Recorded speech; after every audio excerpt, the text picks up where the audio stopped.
Hello everyone, welcome to my channel. जैसा कि आप लोग को पता है कि हमारा एक सीरीज़ चल रहा है जिसका नाम है एनसीईआरटी सीरीज़, और इस सीरीज़ की पहली वीडियो आ चुकी है जिस पर हम लोगों ने देखा बायोलॉजिकल क्लासिफिकेशन के इंट्रोडक्शन को, किंगडम मोनेरा को एंड किंगडम प्रोटिस्टा को। इन सभी को हम लोगों ने अच्छे से कंप्लीट कर लिया और इस पर आने वाले क्वेश्चंस को भी डिस्कस कर लिया है।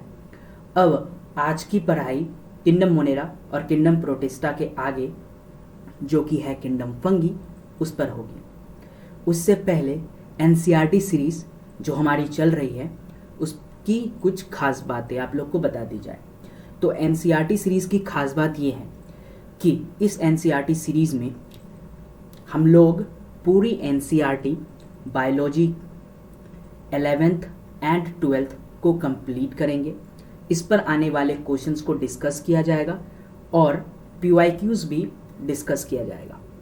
तो अगर आप इस सीरीज़ का पार्ट बनना चाहते हैं तो नीचे सब्सक्राइब का बटन दिख रहा होगा, उसे दबा दें ताकि कोई भी सेशन जब हम लोग ले रहे हों, कोई भी एनसीईआरटी का चैप्टर जब हम लोग कंप्लीट करा रहे हों, तो आप लोगों को नोटिफिकेशन इसका मिल सके और आप लोग सेशन को अटेंड कर पाए। तो नीचे सब्सक्राइब का बटन है, उसे दबा दें जिससे कि नोटिफिकेशन आए आप लोगों को और कोई भी सेशन आप लोग का मिस ना हो, क्योंकि एनसीईआरटी बहुत ही लाभदायक और बहुत ही मार्क्स गेनिंग बुक होती है, ये आप लोगों को भी पता है। तो बिना टाइम वेस्ट किए और वीडियो में आगे बढ़ते हैं, चलिए पढ़ते हैं किंगडम फंगी को। तो हम लोगों ने किंगडम मोनेरा और किंगडम प्रोटिस्टा को ख़त्म कर लिया था और उस पर आने वाले क्वेश्चंस को भी डिस्कस कर लिया था। अगर आप लोगों ने वो वीडियो नहीं देखा हो तो मैं लिंक डिस्क्रिप्शन पे दे दूँगा, उससे प्लीज़ जाके देखें। उस पर आने वाले क्वेश्चंस को मैंने बहुत अच्छे से डिस्कस किया है और कुछ कुछ ऐसे टॉपिक थे जिनमें स्टूडेंट्स को प्रॉब्लम होती है, उसको भी मैंने सॉल्व किया है। तो उस वीडियो को ज़रूर देखें, मैं लिंक डिस्क्रिप्शन पे दे दूँगा। तो उसके आगे हम लोग पढ़ते हैं। तो क्या है, the fungi constitute a unique kingdom of heterotrophic organism. तो किंगडम फंगी जो है उस पर आती है फंगी। इस लाइन में क्या बोला जा रहा है, the fungi constitute a unique kingdom of heterotrophic organism. Fungi जो है एक यूनिक किंगडम है, किसका, हेटेरोट्रॉपिक ऑर्गेनिज्म का। हेटेरोट्रॉपिक ऑर्गेनिज्म के बारे में मैंने पिछले वीडियो में बता दिया था। हेटेरोट्रॉपिक का मतलब होता है जो अपने न्यूट्रिशन के लिए दूसरे ऑर्गेनिज्म पर डिपेंड हो, उसे हम हेटेरोट्रॉपिक ऑर्गेनिज्म कहते हैं। तो फंगी जो है वो यूनिक किंगडम है ऑफ हेटेरोट्रॉपिक ऑर्गेनिज्म का, ठीक है। दे show a great diversity in morphology and habitat, ठीक है। वे मॉर्फोलॉजी और हैबिटाट में ग्रेट डाइवर्सिटी दिखाते हैं, यानी कि उनका जो हैबिटाट है वो जहाँ रहते हैं और उनका जो मॉर्फोलॉजी है, उनका जो बॉडी स्ट्रक्चर है, उसमें अलग अलग फंगी के क्लासों में जैसे फाइकोमाइसिटीज, बेसिडियोमाइसिटीज, डिटेरोमाइसिटीज में अलग अलग विविधताएं देखी जाती हैं। उनका मॉर्फोलॉजी अलग होता है और उनका हैबिटाट भी अलग होता है। तो क्या है कि they show a great diversity in morphology and habitat. वे बहुत ज़्यादा डाइवर्सिटी शो करते हैं उनके हैबिटाट में, यानी कि जहाँ वो रहते हैं, और उनके मॉर्फोलॉजी में, यानी कि उनके body structure, shape and size में बहुत ज़्यादा डाइवर्सिटी देखा जाता है। You must have seen fungi on a moist bread and रॉटन fruits. आप लोगों ने, इस लाइन में बताया गया है, आप लोगों ने ज़रूर फंगी को देखा होगा जब कोई भी ब्रेड बहुत दिन तक हम लोग छोड़ देते हैं तो उस पर वाइटिश सा एक कलर आ जाता है। वो कोई कलर नहीं है, वो एक फंगी है जो कि उस ब्रेड पे लग चुका है। और रॉटन फ्रूट्स यानी कि फ्रूट्स को जब हम बाहर बहुत दिन तक छोड़ देते हैं तो वो सड़ जाते हैं, उस पर भी आप फंगी को आसानी से देख सकते हैं। तो आगे बढ़ते हैं। The common mushroom you eat and toadstool are also fungi. जो मशरूम, कॉमन मशरूम जो हम लोग खाते हैं वो भी एक फंगी है। टोस्टोल जो कि पैरों के नीचे पाया जाता है वो भी एक फंगी है।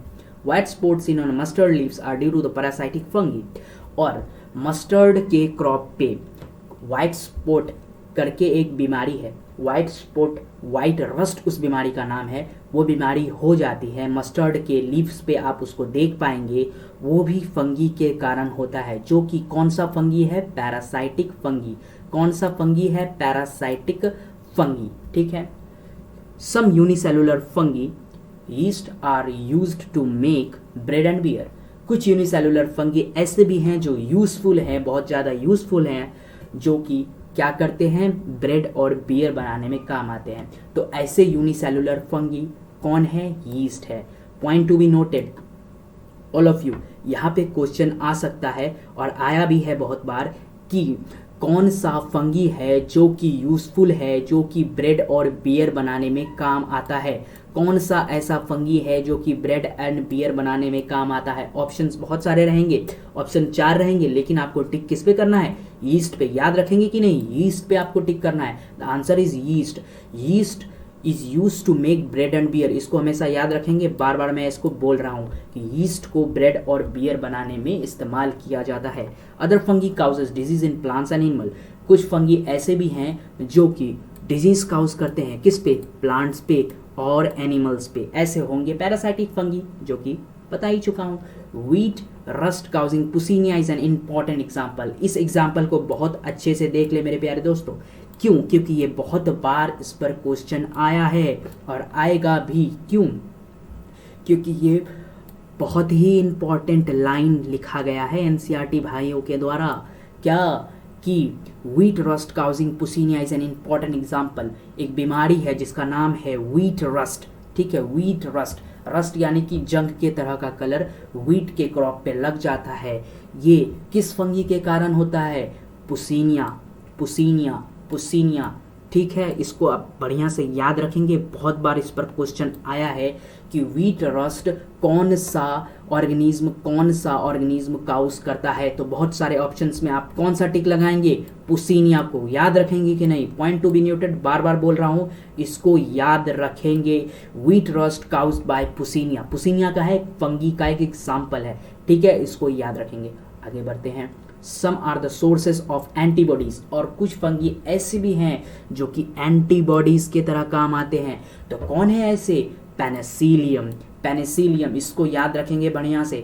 क्या क्वेश्चन आ सकता है, which fungi is useful for making antibodies. Antibodies नहीं, antibiotics, sorry my dears, sorry. Some are यानी कि कौन से ऐसे फंगी है जो एंटीबायोटिक्स बनाने में काम आते हैं। पेनिसिलियम, पेनिसिलियम याद रखेंगे। Which fungi is useful for making antibiotics. तो क्या टिक करेंगे आप लोग, पेनिसिलियम को टिक करेंगे। क्या टिक करेंगे, पेनिसिलियम को टिक करेंगे, ठीक है। अब आगे बढ़ते हैं। Fungi are cosmopolitan and occur in air, water, soil and on animals and plants.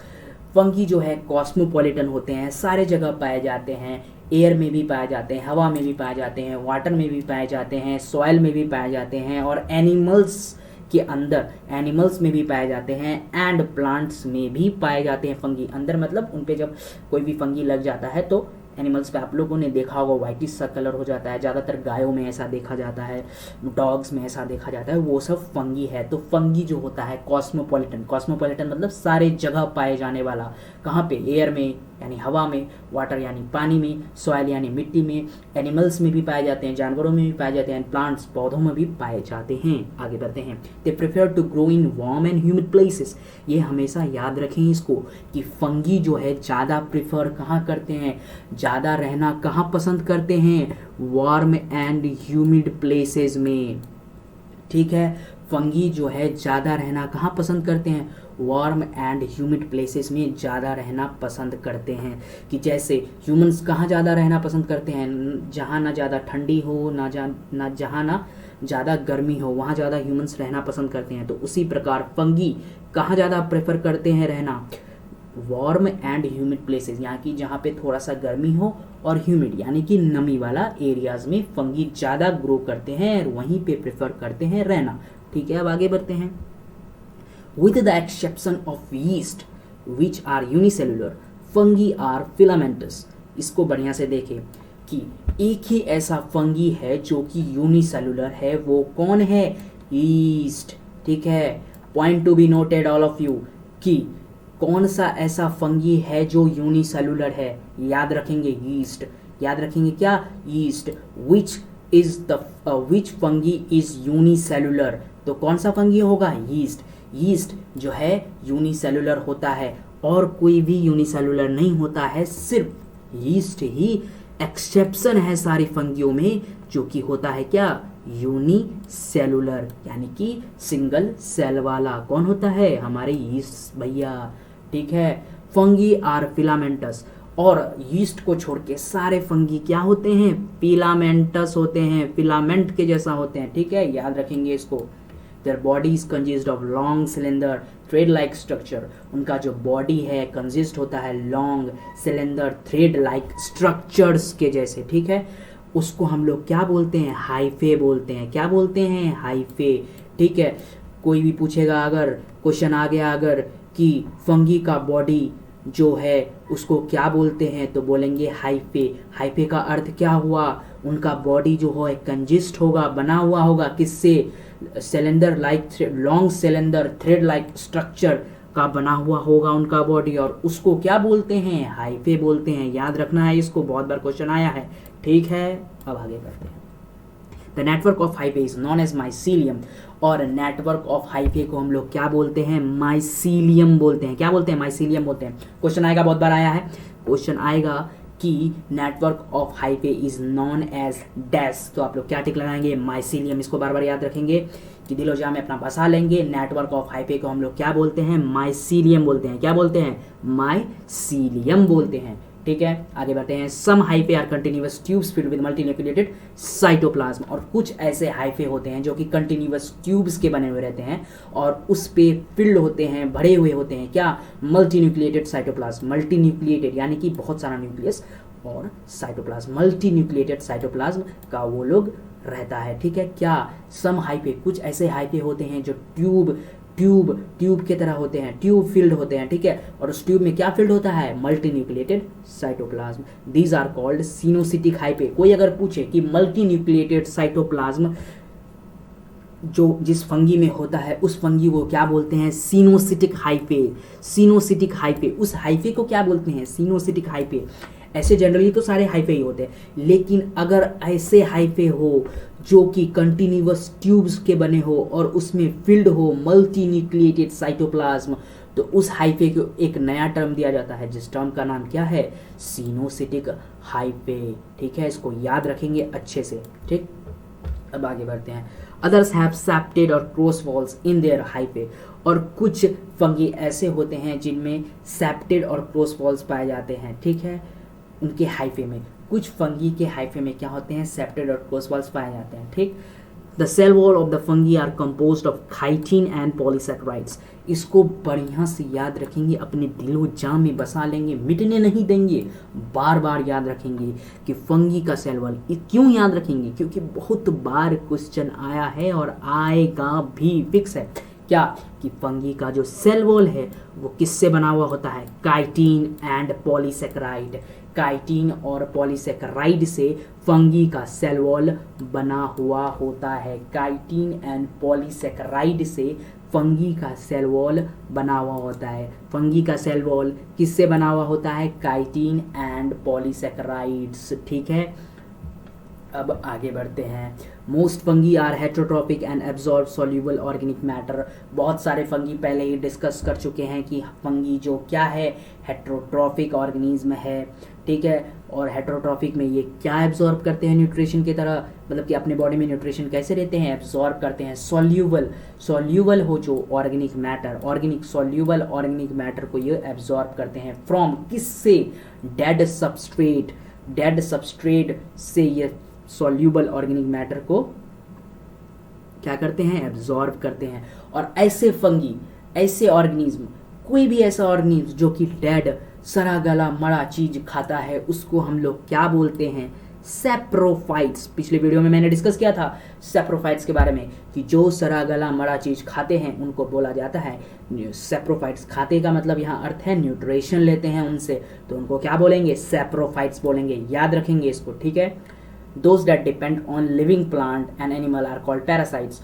और जो ऐसे फंगी है जो लिविंग प्लांट्स और एनिमल्स पे डिपेंड करेंगे, यानी कि उनके अंदर रहेंगे, होस्ट बॉडी में रहेंगे, उनका न्यूट्रिशन लेंगे और उन्हीं को हानि पहुंचाएंगे, उसको क्या बोलते हैं, पैरासाइट्स। कुछ फंगी ऐसे भी होते हैं, ठीक है, जो कि क्या होते हैं, पैरासाइट्स होते हैं। ठीक है, अब आगे बढ़ते हैं।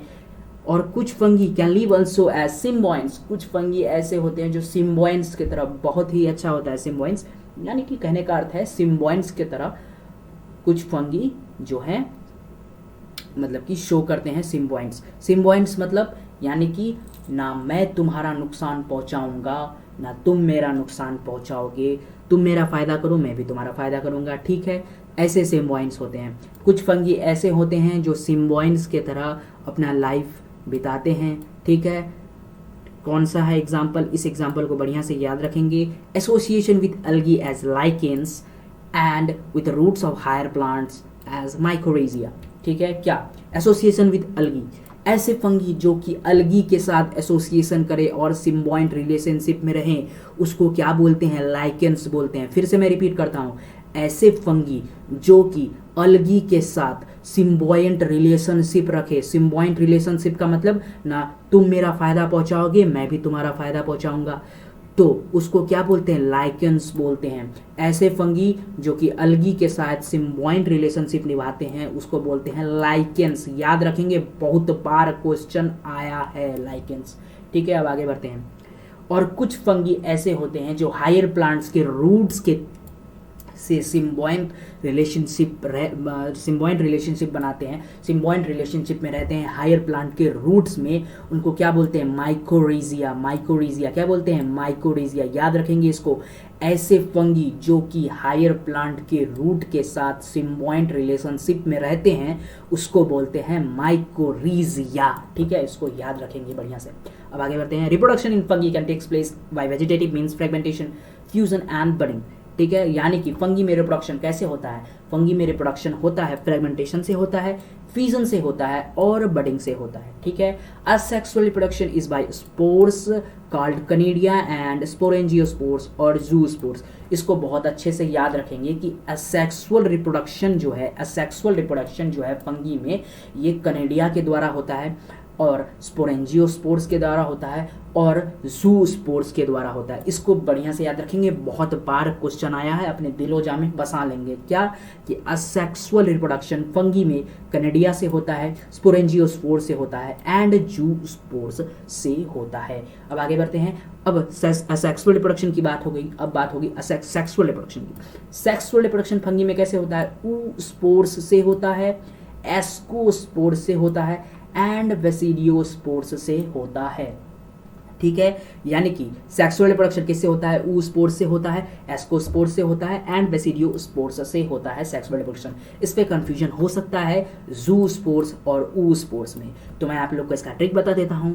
oospores यानी कि सेक्सुअल रिप्रोडक्शन, ओवम से याद रहेगा, ओवम ह्यूमन में होता है, फीमेल ह्यूमन में, तो ओवम फीमेल ह्यूमन में जो ओवम होता है वो क्या करता है, सेक्सुअल रिप्रोडक्शन में काम आता है। तो क्या हो गया, ओवम से ओ याद रहेगा, oospores, तो क्या होगा, oospores क्या होगा, सेक्सुअल रिप्रोडक्शन होगा, किसका होगा, फंगी का होगा, ठीक है। तो इससे याद रखेंगे। एस्कोस्पोर्स और बेसिडियोस्पोर्स याद ही रहेगा क्योंकि आगे हम लोग फंगी का क्लास करने वाले हैं, एस्कोमाइसिटीज और बेसिडियोमाइसिटीज, तो इसको हमेशा याद रखेंगे। इस पे कंफ्यूजन हो सकता है कि जूस्पोर्स असेक्सुअल है कि सेक्सुअल है, oospores असेक्सुअल है कि सेक्सुअल है, तो ऐसे याद रखेंगे। oospores यानी कि ovum, female reproduction, human reproduction में ओवम, ओवम यानी ओ यहाँ पे oospore यानी कि सेक्सुअल रिप्रोडक्शन, तो इसको हमेशा याद रखेंगे। और जूस्पोर रह गया तो वो हो गया असेक्सुअल रिप्रोडक्शन। इसको अच्छे से याद रखेंगे कि सेक्सुअल रिप्रोडक्शन फंगी में कैसे होता है, कनेडिया से होता है, स्पोरेंजियोस्पोर से होता है, जूस्पोर से होता है, इसको अपने दिलोजा में बसा लेंगे। सेक्सुअल रिप्रोडक्शन किससे होता है, oospore से होता है, एस्कोस्पोर से होता है एंड बेसिडियोस्पोर से होता है, इसको भी अपने दिलोजा में बढ़िया से बैठा लेंगे, बहुत बार क्वेश्चन आया है, ठीक है। आगे बढ़ते हैं। The various spores are produced in distinct structure called fruiting bodies, और बहुत सारे स्पोर्स क्या करते हैं, डिस्टिंक्ट स्ट्रक्चर बनाते हैं, उसको क्या बोलते हैं, फ्रूटिंग बडीज बोलते हैं। क्या बोलते हैं, फ्रूटिंग बडीज, ठीक है। आगे बढ़ते हैं। The sexual cycle involves the following 3 steps, और सेक्सुअल साइकिल जो है 3 स्टेप में कंप्लीट होता है हमारे फंगी भाइयों का, ठीक है। कौन सा ये 3 स्टेप है, यहाँ पे देखिए मैंने टिक बहुत अच्छे से मार के रखा है। Fusion of protoplasm between 2 motile and non motile gametes, ठीक है। क्या होता है, फ्यूजन, फ्यूजन होता है प्रोटोप्लाज्म का, ठीक है। कहाँ पे, टू मोटाइल और नॉन मोटाइल गैमेट्स, या तो 2 मोटाइल गैमेट्स होने चाहिए या तो 2 नॉन मोटाइल गैमेट होने चाहिए, दोनों में जब फ्यूजन होगा, इधर से आएगा और ये इधर से आएगा, तो क्या होगा, प्लाज्मोगैमी होगा। सेक्सुअल रिप्रोडक्शन का ये एक स्टेप है, ठीक है। फ्यूजन ऑफ प्रोटोप्लाज्म, प्रोटोप्लाज्म का फ्यूजन होगा किसमें, 2 मोटाइल और नॉन मोटाइल गैमेट्स में, ठीक है। और उसको क्या बोलेंगे, ऐसे टर्म को क्या बोलेंगे, प्लाज्मोगैमी। क्वेश्चन आएगा यहाँ पे, क्या क्वेश्चन आएगा कि जब फ्यूजन होता है, fusion of protoplasm between 2 non motile और नॉन मोटाइल गैमेट्स, उसको क्या बोलते हैं, डैश, उसको क्या बोलते हैं, प्लाज्मोगैमी। याद रखेंगे इसको, बहुत बार क्वेश्चन आया है कि फ्यूजन ऑफ 2 नॉन मोटाइल और motile gametes are known as plasmogamy, ठीक है, इसको याद रखेंगे। उसके बाद सेकेंड स्टेप क्या है, सेकेंड स्टेप है fusion of 2 nuclei called karyogamy. तो यहाँ भी क्वेश्चन आ सकता है, जब फ्यूजन ऑफ 2 न्यूक्लियाई, जब 2 न्यूक्लियाई का फ्यूजन होता है तो उसको क्या बोलते हैं, कैरियोगैमी बोलते हैं। क्या बोलते हैं, कैरियोगैमी बोलते हैं। याद रखेंगे इसको बढ़िया से। आगे बढ़ते हैं, meiosis in zygote resulting in haploid spores, ठीक है। Meiosis in zygote resulting in haploid spores, जब जाइगोट में मियोसिस होगा तो हैप्लॉइड स्पोर्स बनेगा। मियोसिस और माइटोसिस आप लोग को पता ही होगा, अगर नहीं पता है तो मैं सेल साइकिल चैप्टर में जब हम लोग एनसीईआरटी इसी तरह पढ़ेंगे तो उस पर अच्छे से डिस्कस कर दिया जाएगा। कोई भी टेंशन लेने की बात नहीं है, वो भी चैप्टर को हम लोग एकदम पकड़ के रपेट देंगे, एक भी क्वेश्चन नहीं छूटेगा एनसीईआरटी का। पूरी एनसीईआरटी सीरीज में एक एक एनसीईआरटी चैप्टर, चाहे वो 11th हो चाहे वो 12th हो, कंप्लीट कर दिया जाएगा। बस आप लोग सब्सक्राइब का बटन दबा दे और एक भी वीडियो ना छूटे, एक भी वीडियो ना छूटे, और एक भी वीडियो नहीं छूटेगी तो एक भी क्वेश्चन नहीं छूटेगा, ठीक है। एनसीईआरटी से ही सारा क्वेश्चन आता है, चाहे कोई भी एग्जाम हो, एम्स हो, नीट हो, शायद एम्स तो अभी, शायद क्या एम्स अभी नहीं होता है, नीट हो, सीयूईटी हो या बोर्ड हो, एनसीईआरटी से बाहर कोई भी क्वेश्चन नहीं आता है। एनसीईआरटी पूरी अच्छे से पढ़ ले, एक भी क्वेश्चन बाहर नहीं जाएगा, ये मेरी गारंटी है। तो मियोसिस के बारे में बात कर रहे थे, अगर जिन भाइयों को मियोसिस के बारे में नहीं पता है तो मैं उनको बता दूं कि मियोसिस में क्या होता है, गैमेट्स जो है हाफ हो जाते हैं, ठीक है। मियोसिस में क्या होता है, गैमेट्स हाफ हो जाते हैं। तो मियोसिस इन जाइगोट, जब जाइगोट का मियोसिस होता है, resulting in haploid spores, haploid spores का फॉर्मेशन होता है। ये हमारा तीसरा स्टेप हो गया सेक्सुअल रिप्रोडक्शन का। अब आगे बढ़ते हैं, when a fungus reproduce sexually, 2 haploid hyphae of compatible mating type come together and fuse. जब फंगस रिप्रोड्यूस करते हैं सेक्सुअली तो 2 हैप्लॉइड हाइफे क्या होते हैं, एक दूसरे के साथ मिलते हैं और फ्यूज करते हैं, ठीक है। Some fungi the fusion of 2 haploid cell immediately results 2 diploid cells 2n। तो कुछ फंगी में ऐसे होते हैं जब वो लोग फ्यूज करते हैं 2 हैप्लॉइड सेल और इमीडिएटली वो लोग क्या करते हैं, डिप्लॉइड सेल यानी कि 2n का फॉर्मेशन, डिप्लॉइड सेल का फॉर्मेशन कर देते हैं। In other fungi ascomycetes and basidiomycetes में an intervening dikaryotic stage n+n 2 nuclei per cell occurs, यानी कि कुछ ऐसे फंगी के क्लास हैं जो कि एस्कोमाइसिटीज एंड बेसिडियोमाइसिटीज है, उन पे एक अलग सा स्टेज देखा गया है जिसको हम लोग बोलते हैं डाइकैरियोटिक स्टेज। क्या होता है डाइकैरियोटिक स्टेज, मतलब होता है n+n, यानी कि 2 न्यूक्लियाई, एक न्यूक्लियाई में मतलब कि एक सेल में 2 न्यूक्लियाई पाया जाएगा, ऐसे स्टेज को बोलते हैं dikaryotic stage.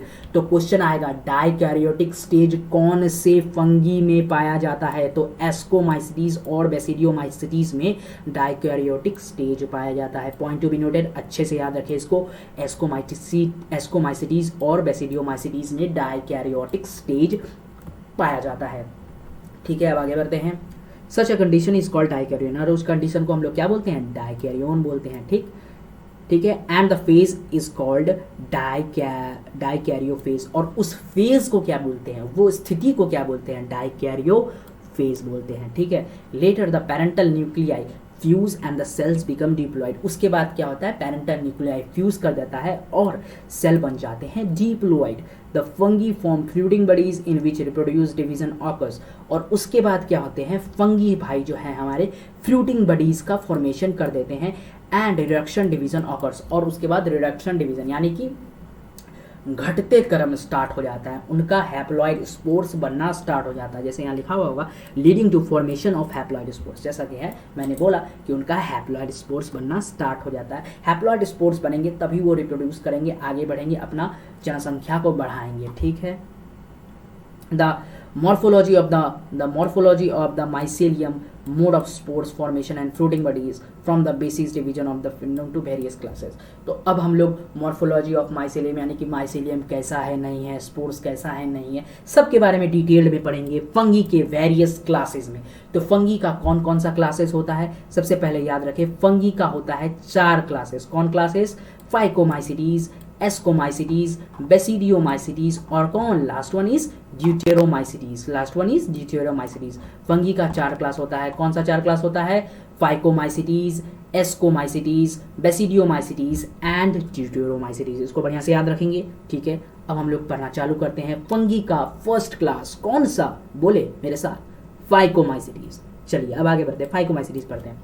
Members of Phycomycetes are found in aquatic habitats and on decaying wood or moist damp places। ठीक है, क्या members of Phycomycetes यानी कि Phycomycetes के जो members हैं, ठीक है, वो कहाँ पे पाए जाते हैं? एक्वेटिक हैबिटाट में पाए जाते हैं, यानी कि समुद्री इलाका में पाए जाते हैं। डिकेइंग वुड्स में पाए जाते हैं, जो लकड़ी सड़ गल गया है उस पर पाए जाते हैं। मॉइस्ट एंड डैम प्लेसेस में पाए जाते हैं, यानी कि नमी वाला एरिया। डैम यानी कि जहाँ पे देखे होंगे आप लोग डैम्प एरिया, यहाँ पे मतलब कि 2 पत्थर के बीच में, उस टाइप का डैम्प प्लेसेस में पाया जाता है। यानी कि फंगी के फाइकोमाइसिटीज कहाँ कहाँ पाया जाता है? एक्वेटिक हैबिटाट में पाया जाता है, डिकेइंग वुड में पाया जाता है, मॉइस्ट और डैम्प प्लेसेस में पाया जाता है। ऐसा डैम्प प्लेसेस मतलब ऐसा प्लेसेस जहाँ पे बहुत दिनों से कोई रहता नहीं है, और मतलब कि 2 पत्थरों के बीच में जो प्लेस होता है उसको ही डैम्प प्लेस बोलते हैं। जो गैपिंग पाया जाता है उसको बोलते हैं डैम्प प्लेसेस, ठीक है।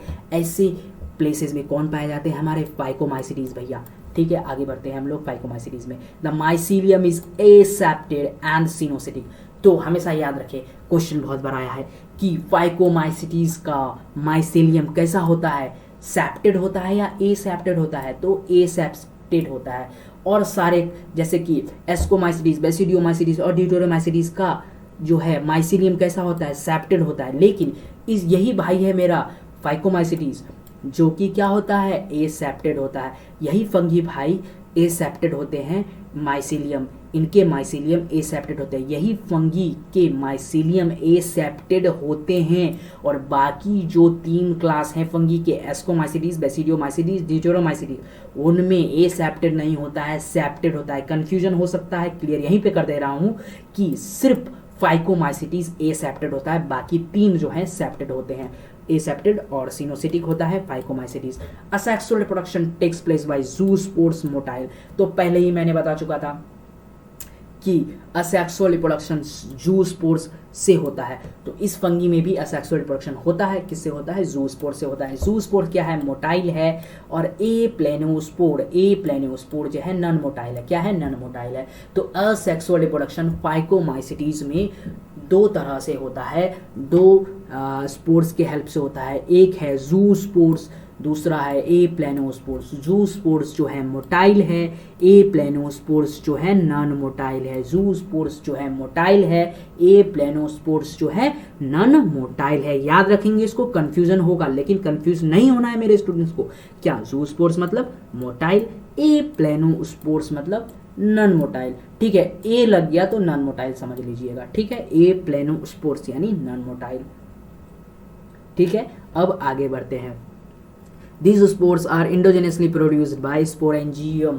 तो ये स्पोर्स को कौन बनाता है भाई? स्पोरेंजियम बनाता है। बोलेंगे कौन बनाता है स्पोर्स को? एस्कोमाइसिटीज सॉरी फाइकोमाइसिटीज का, तो स्पोरेंजियोस्पोर्स, ठीक है। स्पोरेंजियोस्पोर्स बनाते हैं। A zygospore is formed by the fusion of 2 gametes। zygospore यानी कि जाइगोट के तरह का स्पोर, यानी कि जब 2 न्यूक्लियाई फॉर्म करेगा, एक दूसरे के नजदीक आएगा तो एक जाइगोस्पोर्स टाइप का, यानी कि फ्यूजन ऑफ 2 गैमेट्स। जब 2 गैमेट्स एक दूसरे के साथ फ्यूज करेंगे तो जाइगोस्पोर्स बनेगा, ठीक है। समझ गए कि क्या होगा? जाइगोस्पोर का फॉर्मेशन कैसे होता है? Fusion of 2 gametes. तब 2 गैमेट्स एक दूसरे के साथ फ्यूज करते हैं तो क्या बनता है? जाइगोस्पोर। एक फीमेल गैमेट और एक मेल गैमेट जब एक दूसरे के साथ फ्यूज करेगा तो क्या बनाएगा? जाइगोस्पोर्स। याद रखेंगे इसको, ठीक है। आगे बढ़ते हैं। These gametes are similar in morphology, ठीक है। ये गैमेट्स क्या होते हैं? सिमिलर इन मॉर्फोलॉजी होते हैं और कुछ डिसिमिलर इन मॉर्फोलॉजी होते हैं। तो जो सिमिलर होते हैं मॉर्फोलॉजी में, यानी कि जिनका शेप स्ट्रक्चर सेम होता है, उसको क्या बोलते हैं? आइजोगैमस बोलते हैं। आइजोगैमस का अर्थ क्या है? आइजोगैमस का अर्थ ये है कि जो गैमेट सिमिलर है मॉर्फोलॉजी में, जिस गैमेट का शेप साइज स्ट्रक्चर सिमिलर है एक दूसरे से, उसको क्या बोलते हैं? आइजोगैमस बोलते हैं। क्या बोलते हैं? आइजोगैमस बोलते हैं। और जो गैमेट डिसिमिलर है मॉर्फोलॉजी में, यानी कि एक का शेप अलग है, दूसरे का शेप अलग है, एक का स्ट्रक्चर अलग है, दूसरे का स्ट्रक्चर अलग है, उसको क्या बोलेंगे? एन आइजोगैमस। एन आइजोगैमस का और एक क्या नाम है? ऊगैमस। क्या नाम है? ऊगैमस। ठीक है, अब आगे बढ़ते हैं। Some common example are Mucor, Rhizopus, bread mould mentioned earlier, जो कि बताया था मैंने, Albugo, parasitic fungi on mustard. तो इसको बढ़िया से दिलो-जा में अपना बसा ले। एग्जाम्पल्स तो फंगी से भर भर के पूछे जाते हैं, कोई भी एग्जाम ले ले आप। तो फाइकोमाइसिटीज का एग्जाम्पल कौन कौन सा है? Mucor, Mucor, Mucor. ठीक है, राइजोफस, राइजोफस, राइजोफस कौन है? ब्रेड माउल्ट, जो ब्रेड पे जो व्हाइट व्हाइट सा आ जाता है, तो उसको क्या बोलेंगे? घर पे अभी भी कोई भी अगर घर पे देख रहा है ब्रेड बहुत दिन से पड़ा हुआ है, उस पर व्हाइट व्हाइट सा लग गया, तो उसको क्या बोलेंगे? राइजोफस बोलेंगे। ठीक है, क्या बोलेंगे? राइजोफस, ब्रेड माउल्ट। ठीक है, उसके बाद अल्ब्यूगो, अल्ब्यूगो। ठीक है, अल्ब्यूगो। तो फाइकोमाइसिटीज का क्या क्या एग्जाम्पल है? म्यूकर है। क्या एग्जाम्पल? म्यूकर है, राइजोफस है, ठीक है, और अल्ब्यूगो है। अल्ब्यूगो, अल्ब्यूगो क्या है? Parasitic fungi on mustard. Mustard में जो व्हीट रस्ट हो जाता था, ठीक है, वो किसके कारण होता था? अल्ब्यूगो के कारण। ये फंगी के अलग फाइकोमाइसिटीज, फंगी के क्लास फाइकोमाइसिटीज के अलग अलग ऑर्गेनिज्म है, फंगी है। ठीक है, अलग अलग नाम है सबका, जैसे सबका नाम होता है ना, जैसे ह्यूमंस का नाम, किसी का राम, किसी का श्याम, किसी का मोहन, तो उसी तरह फाइकोमाइसिटीज के अलग अलग मेंबर्स का ये नाम है। कौन है? म्यूकर, राइजोफस, ठीक है, Albugo. Mucor, Rhizopus, Albugo. Rhizopus को क्या बोलते हैं? ब्रेड माउल्ट बोलते हैं। अल्ब्यूगो को क्या बोलते हैं? पैरासाइटिक फंगी बोलते हैं। किस पे? Parasitic fungi on mustard. जो पैरासाइटिक फंगी ऑन मस्टर्ड पे लग जाता है उसको बोलते हैं अल्ब्यूगो। तो इस एग्जाम्पल को बहुत ही अच्छे से याद करेंगे मेरे प्यारे दोस्तों। कौन कौन सा? Mucor, Rhizopus, Albugo. कोई भी पूछे फाइकोमाइसिटीज का एग्जांपल क्या क्या है? Mucor, Rhizopus, Albugo. इसके अलावा और कुछ याद ही नहीं करना है, क्योंकि एनसीईआरटी में जो है उसी को याद करना है। फाइकोमाइसिटीज का example Mucor, Rhizopus, Albugo. Phycomycetes का example Mucor, Rhizopus, Albugo. Phycomycetes का एग्जांपल म्यूकर, राइजोफस, अल्ब्यूगो। बहुत बार रिपीट किया है, इसका मतलब क्या है? बहुत इंपॉर्टेंट है, इसीलिए रिपीट किए हैं। ठीक है, आगे बढ़ते हैं। अब फाइकोमाइसिटीज को हमने अच्छे से देख लिया, अब हम लोग आते हैं एस्कोमाइसिटीज। मतलब कि फंगी के दूसरे भाई के पास, यानी कि फंगी के दूसरे क्लास के पास, एस्कोमाइसिटीज। अब एस्कोमाइसिटीज को कॉमनली क्या बोला जाता है? सैक फंगी बोला जाता है। बहुत बार क्वेश्चन आया है, sac fungi is known as dash. पूछ देगा एस्कोमाइसिटीज, बेसिडियोमाइसिटीज, जिटोरियोमाइसिटीज, फाइकोमाइसिटीज, क्या पे टिक लगाएंगे आप लोग? एस्कोमाइसिटीज में। ठीक है, बहुत बार क्वेश्चन आया है, बहुत इंपॉर्टेंट है। सैक फंगी किसको बोलते हैं हम लोग? तो एस्कोमाइसिटीज को बोलते हैं sac fungi, commonly known as sac fungi. The ascomycetes are mostly multi cellular. ठीक है, एस्कोमाइसिटीज जो होता है मोस्टली मल्टी सेलुलर होता है। ठीक है, ज़्यादातर मल्टी सेलुलर होते हैं हमारे एस्कोमाइसिटीज भाई। ठीक है, और इस पे कौन आता है? एग्जाम्पल क्या है? पेनिसिलियम। पेनिसिलियम पिछले वीडियो में मैंने पिछले जब हम लोग फंगी पढ़ रहे थे, इंट्रोडक्शन फंगी का पढ़ रहे थे, तो हमने बोला था कि कुछ फंगी ऐसे होते हैं जो कि एंटीबायोटिक्स बनाने में यूज होते हैं। तो ऐसे फंगी कौन होते हैं? पेनिसिलियम होते हैं। अब बोलेंगे फंगी तो है वो, पेनिसिलियम फंगी तो है, लेकिन फंगी का कौन सा क्लास है? तो मेरे सारे भाई, मेरे सारे स्टूडेंट क्या बोलेंगे?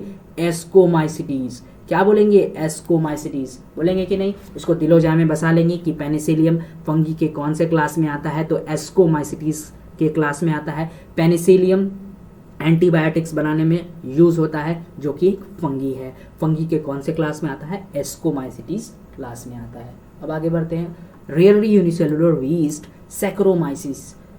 ठीक है, अब मैंने बताया था कि रेयरली यूनिसेलुलर एक ही होता है जो कि यीस्ट होता है। कौन सा? अब इसका नाम क्या? जैसे राम मोहन श्याम, तो इसका क्या नाम है? सैक्रोमाइसीज। ठीक है, सैक्रोमाइसीज। और ये बनाने में क्या काम आता है? ब्रेड एंड बियर बनाने में ये काम आता है, सैक्रोमाइसीज। ठीक है, यीस्ट का नाम है सैक्रोमाइसीज। ठीक है, सैकेरोमाइसीज। ठीक है, इसको याद रखेंगे, ठीक है, बढ़िया से याद रखेंगे कि सैक्रोमाइसीज जो कि ब्रेड और बियर बनाने में यूज होता है, ये फंगी के कौन से क्लास में आता है? तो my all students will say ascomycetes, only the answer is ascomycetes. बढ़िया से इसको याद रखेंगे, दिलोजा में बसा लेंगे। आगे बढ़ते हैं। They are saprophytic decomposers, parasitic और कोफॉर्फोफिलस, यानी कि ग्रोइंग इन डंग। बहुत बढ़िया। वो लोग क्या होते हैं? कोफॉर्फोफिलस मतलब होता है जो डंग यानी कि गोबर में ग्रो करते हैं। Saprophytic decomposers, parasitic. और एस्कोमाइसिटीज के ज़्यादातर मेंबर्स जो होते हैं वो सैप्रोफाइटिक होते हैं, यानी कि सड़े गले मरे चीज़ों को खाते हैं। डिकम्पोजर्स होते हैं, डिकम्पोजर्स यानी कि सड़े गले चीज को खाकर उसको डिकम्पोज कर कर सॉइल को फर्टाइल बनाते हैं।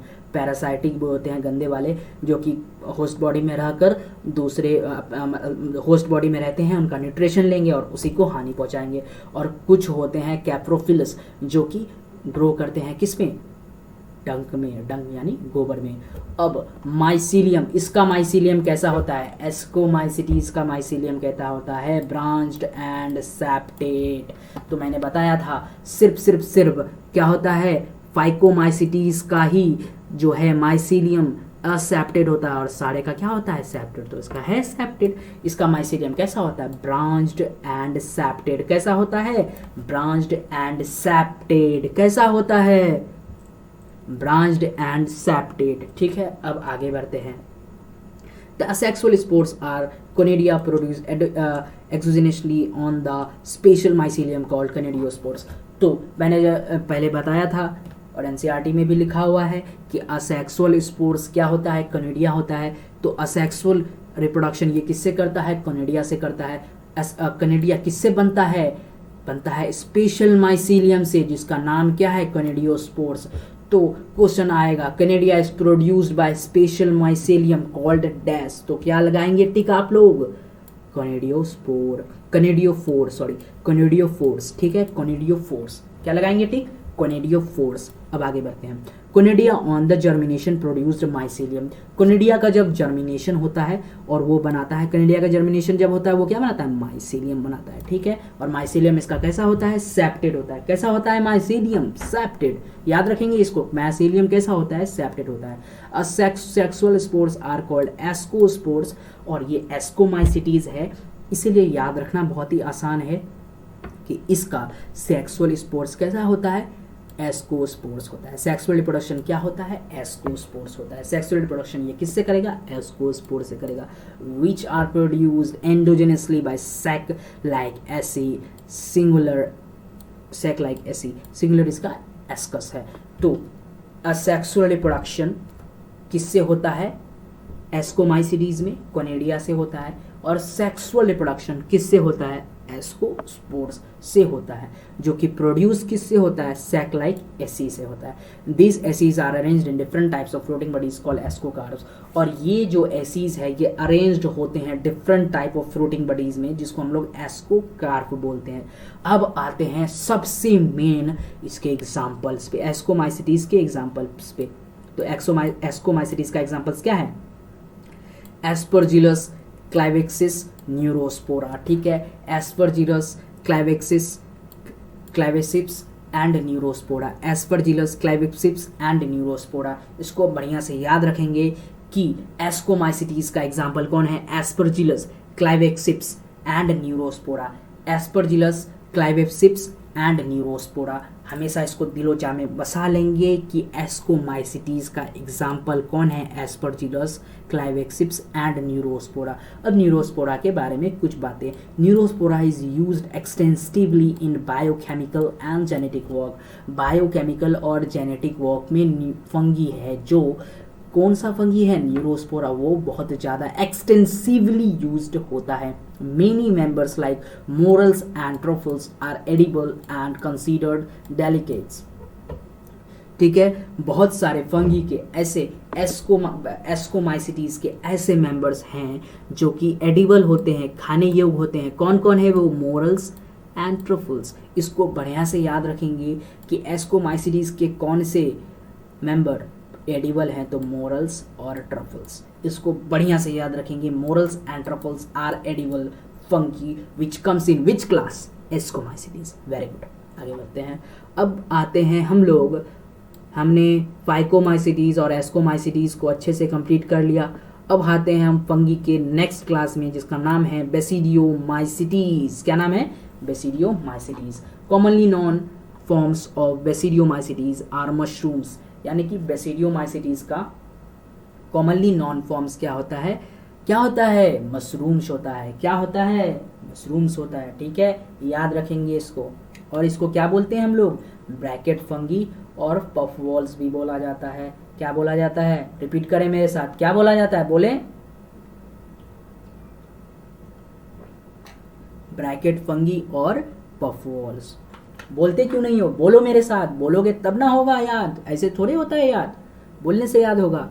कैसे बोलोगे कि कॉमनली नॉन बेसिडियोमाइसिटीज जो होता है क्या होता है? ज़्यादातर मशरूम होता है। इस पे क्या आता है? ब्रैकेट फंगी और पफ बॉल्स। क्या आता है? ब्रैकेट फंगी और पफ बॉल्स। ठीक है, आगे बढ़ते हैं। दे ग्रो इन सॉइल, सॉइल में ग्रो करेंगे।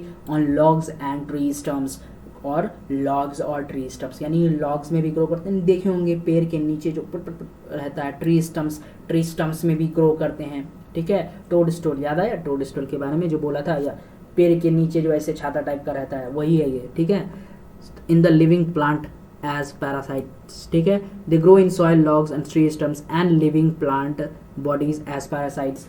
कुछ बेसिडियोमाइसिटीज के ऐसे भी मेंबर्स हैं जो कि पैरासाइट्स है, गंदे वाले पैरासाइट्स।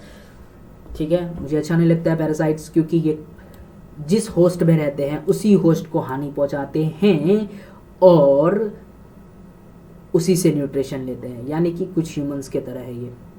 हाँ ठीक है, ज़्यादा बात नहीं करते हैं, आगे बढ़ते हैं। In living plant body as parasites, तो कुछ फंगी ऐसे होते हैं जो कि पैरासाइट के तरह होते हैं। ठीक है, कौन है ऐसे? Rust and smuts. तो बेसिडियोमाइसिटीज के कौन से ऐसे फंगी हैं जो कि पैरासाइट्स हैं? तो रस्ट एंड स्मट्स। याद रखेंगे इसको, बहुत बार क्वेश्चन आया है। बेसिडियोमाइसिटीज का कौन सा है ऐसा मेंबर जो कि पैरासाइटिक होता है? तो रस्ट एंड स्मट्स एग्जाम्पल है ये, बढ़िया से याद रखेंगे इसको। मैंने बार बार इसको रिपीट किया हुआ है, तो बार बार इसको याद भी करेंगे कि रस्ट एंड स्मट क्या होता है? पैरासाइट्स होता है। और फंगी के किस क्लास में आता है? बेसिडियोमाइसिटीज क्लास में आता है। ठीक है, अब आगे बढ़ते हैं। The mycelium is branched and septate. इसका माइसीलियम भी क्या है? ब्रांच्ड है और सेप्टेड है। मैंने बताया था कि सिर्फ फाइकोमाइसिटीज का ही जो है माइसीलियम एसेप्टेड और सिनोसिटिक है, और सबका माइसीलियम क्या है? ब्रांच्ड और सेप्टेड। इसको बढ़िया से याद रखेंगे, दिलोजा में बसा लेंगे। अब आगे बढ़ते हैं। Sexual spores are generally not found. इसको अच्छे से याद रखेंगे कि सेक्सुअल स्पोर्स तो फाइकोमाइसिटीज में पाया जाता है, बेसिडियोमाइसिटीज में नहीं पाया जाता है। ठीक है, एस्कोमाइसिटीज में पाया जाता है। ठीक है, इसको बढ़िया से याद रखेंगे। क्या मैं बोलना चाह रहा था कि फाइकोमाइसिटीज में असेक्सुअल स्पोर्स पाया जाता है, एस्कोमाइसिटीज में असेक्सुअल स्पोर्स पाया जाता है, लेकिन बेसिडियोमाइसिटीज में असेक्सुअल स्पोर्स नहीं पाया जाता है। यहाँ पे लिखा हुआ है और इसको अच्छे से याद रखेंगे, और कंफ्यूज भी करेगा कि असेक्सुअल स्पोर्स किस फंगी के क्लास में नहीं पाया जाता है। तो क्या बोलेंगे मेरे सभी भाई? बेसिडियोमाइसिटीज फंगी का एक ऐसा क्लास है जिसमें असेक्सुअल स्पोर्स नहीं पाया जाता है। बट लेकिन कैसे होता है? क्या पाया जाता है? वेजिटेटिव रिप्रोडक्शन पाया जाता है। वेजिटेटिव रिप्रोडक्शन किससे करते हैं? फ्रेगमेंटेशन से करते हैं। किससे करते हैं? फ्रेगमेंटेशन से करते हैं। किससे करते हैं? फ्रेगमेंटेशन से करते हैं। याद रखेंगे इसको। ठीक है, क्या कि असेक्सुअल स्पोर्स बेसिडियोमाइसिटीज में नहीं पाया जाता है, लेकिन वे लोग वेजिटेटिव रिप्रोडक्शन करते हैं थ्रू बाय फ्रेगमेंटेशन से वो लोग वेजिटेटिव रिप्रोडक्शन करते हैं। इसको याद रखेंगे, मैंने बहुत बार रिपीट किया हुआ है, तो इसको याद रखेंगे। The sex organ are absent. Sex organs क्या होते हैं? इसमें एब्सेंट होते हैं। क्या होते हैं? एब्सेंट होते हैं। सेक्स ऑर्गन क्या होते हैं? एब्सेंट होते हैं। But plasmogamy is brought about by the fusion of two vegetative of somatic cells. ठीक है, लेकिन प्लाज्मोगैमी प्लाज्मोगेमी का मतलब दो प्रोटोप्लाज्म का फ्यूज होना। Brought about fusion of two vegetative somatic cells, यानी कि जब दो सोमैटिक सेल्स एक दूसरे के साथ फ्यूज होते हैं, सेक्स ऑर्गेन तो होते नहीं हैं, लेकिन जब दो सोमैटिक सेल्स एक दूसरे के साथ फ्यूज होते हैं तो एक नए सेल का, अलग अलग सेल का, एक नए सेल का फॉर्मेशन होता है, ठीक है, ऑफ डिफरेंट स्ट्रेन्स, जो कि डिफरेंट स्ट्रेन का होता है और जीनोटाइप का होता है। सेक्स ऑर्गेन इस पे नहीं होता है, point to be noted all, sex organ इस पे नहीं होते हैं, अब्सेंट होते हैं, लेकिन प्लाज्मोगेमी होता है। प्लाज्मोगेमी क्या होता है? दो वेजिटेटिव सेल, सोमैटिक सेल का एक दूसरे के साथ फ्यूज होता है और एक नए ऑर्गेनिज्म का फॉर्मेशन होता है, जो कि पिछले वाले का जो स्ट्रेन है उससे बिल्कुल अलग है, पिछले वाले का जो जीनोटाइप है उससे बिल्कुल अलग है, ठीक है। आगे बढ़ते हैं। The resultant structure is dikaryotic, which is ultimately gives rise to basidium, ठीक है। और रिजल्टेंट स्ट्रक्चर क्या होता है? डाइकैरियोटिक, पहले ही बताए थे, डाइकैरियोटिक स्टेज बेसिडियोमाइसीडीज में पाया जाता है, ठीक है। तो ये है karyogamy and meiosis takes place in basidium producing 4 basidiospores. Karyogamy and meiosis, karyogamy यानी कि क्या? न्यूक्लियस का फ्यूज होना एक दूसरे के साथ, ठीक है, और म्यूसिस यानी कि जाइगोट का फॉर्मेशन होना है, ठीक है, ठीक है। तो ये होता है किसमें? Basidium. Karyogamy and meiosis takes place in basidium, karyogamy और म्यूसिस जो है बेसिडियम में होता है और ये प्रोड्यूस करता है 4 बेसिडियोस्पोर्स। जैसे कि म्यूसिस में पहले भी बताए थे, म्यूसिस में गैमेट्स का नंबर हाफ हो जाता है, इसीलिए 2 से 4 बन जाते हैं, ठीक है, बेसिडियोस्पोर्स, ठीक है। तो इसको याद रखेंगे कि बेसिडियोमाइसिटीज में कैरियोगेमी एंड म्यूसिस कहाँ होता है? बेसिडियम में होता है, और होने के बाद क्या प्रोड्यूस होता है? 4 बेसिडियोस्पोर्स प्रोड्यूस होता है। बढ़िया से याद रखेंगे इसको, दिलोजा में बसा लेंगे कि कैरियोगेमी एंड म्यूसिस जो है बेसिडियम में होता है, और बेसिडियम, म्यूसिस और कैरियोगेमी होने के बाद 4 बेसिडियोस्पोर्स प्रोड्यूस होता है। आगे बढ़ते हैं, ठीक है, आगे बढ़ते हैं अब। The basidiospores are exogenously produced on the basidium, और बेसिडियोस्पोर्स कहाँ प्रोड्यूस होते हैं? बेसिडियम में प्रोड्यूस होते हैं, ठीक है। The basidia are arranged in fruiting bodies called basidiocarps, और जो बेसिडिया अरेंज्ड होता है फ्रूटिंग बॉडीज में उसको क्या बोलते हैं? बेसिडियोकार्प बोलते हैं। उसको क्या बोलते हैं? बेसिडियोकार्प बोलते हैं। क्या बोलते हैं? बेसिडियोकार्प बोलते हैं, ठीक है। आगे बढ़ते हैं। अब इसके बहुत ही इंपॉर्टेंट, जहां से क्वेश्चन आने की संभावना 99.9% है, एग्जाम्पल्स पे हम लोग आ चुके हैं। तो इसके कॉमन मेंबर्स कौन है? Agaricus, Ustilago, पुशीनिया and fungus. पुशीनिया मैंने पहले पढ़े थे हम लोग, क्या होता है? वीट रस्ट काउज करता है, ठीक है। उस्टिलागो स्मट होता है, पैरासाइटिक ये भी है, और एग्रिकस क्या है? मशरूम है, ठीक है। तो याद रखेंगे बेसिडियोमाइसिटीज के कौन कौन से मेंबर्स को? Agaricus, स्टिलागो, पुसीनिया, Agaricus, स्टिलागो, पुसीनिया, Agaricus, स्टिलागो, पुसीनिया। एग्जाम्पल है इसके, बहुत ज़्यादा पूछे जाते हैं कि बेसिडियोमाइसिटीज का एग्जाम्पल क्या है? एग्रिकस, स्टिलागो, पुसीनिया। ऐसे पूछ देगा कि ऐसे क्वेश्चन आते हैं कि सेक्स मतलब कि कौन से ऐसे फंगी के क्लास हैं, जिसमें जो है असेक्सुअल स्पोर अब्सेंट होता है, नहीं पाया जाता है। तो आपको याद आएगा, हाँ, बेसिडियोमाइसिटीज है। लेकिन वहाँ एग्जाम्पल में बेसिडियोमाइसिटीज का ऑप्शन नहीं रहेगा, वहाँ रहेगा उस्टिलागो, और दे देगा एस्कोमाइसिटीज का एग्जाम्पल न्यूरोस्पोरा, और दे देगा फाइकोमाइसिटीज का एग्जाम्पल राइजोफस। तो उसमें आपको चुनना है क्या? उस्टिलागो, ठीक है। ऐसे क्वेश्चन आएगा, इसीलिए ध्यान से याद रखेंगे एग्जाम्पल्स को कि एग्रिकस, उस्टिलागो एंड पुसीनिया जो है बेसिडियोमाइसिटीज का मेंबर है। दिलोजा में बसा लेंगे इसको, बहुत बार क्वेश्चन आया है। अब बढ़ते हैं हम लोग फंगी भैया के लास्ट क्लास में। क्या? लास्ट क्लास में, ठीक है। ड्यूटेरोमाइसिटीज, लास्ट क्लास क्या है? ड्यूटेरोमाइसिटीज। मेरे साथ सभी बच्चे बोले, क्या है लास्ट क्लास? बोलो।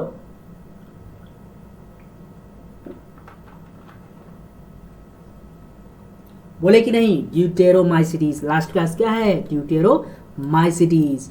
तो commonly known as imperfect fungi, deuteromycetes को कॉमनली क्या बोला जाता है? Imperfect fungi. पूछा जाएगा क्वेश्चन, कौन से ऐसे फंगी है जो इम्परफेक्ट हैं? तो कौन से हैं? Deuteromycetes. Imperfect fungi are called dash. Question तो क्या आएगा? एस्कोमाइसीटीज, बेसिडियोमाइसीटीज, फाइकोमाइसीटीज, ड्यूटेरोमाइसीटीज। किस पे टिक लगाएंगे? ड्यूटेरोमाइसीटीज पे। इम्परफेक्ट फंगी कौन है? ड्यूटेरोमाइसीटीज। याद रखेंगे इसको।